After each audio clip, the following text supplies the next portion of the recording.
الحمدللہ ہم میدان عرفات کے لیے اپنے خیموں سے نکل چکے ہیں اور ہماری بس الحمدللہ اس وقت میدان عرفات کی طرف بڑھی چلی جا رہی ہے۔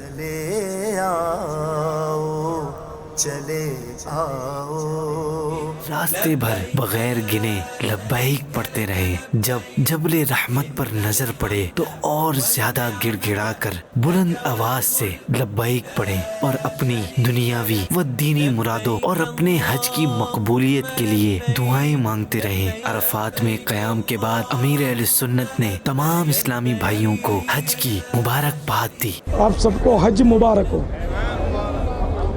اللہ کرے کہ ہمارا حج مبرور ہو۔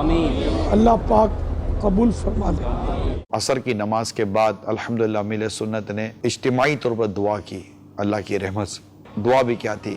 چاروں طرف عاشقان رسول اپنے رب کے حضور گر گرا کر دعائیں مانگ رہے ہیں۔ عیبوں کو چھپانے والے، ہم عیبوں میں ڈوبے ہوئے، اے اللہ رواں رواں ہمارا عیب دار ہے، ہم تیری بارگاہ میں حاضر ہیں۔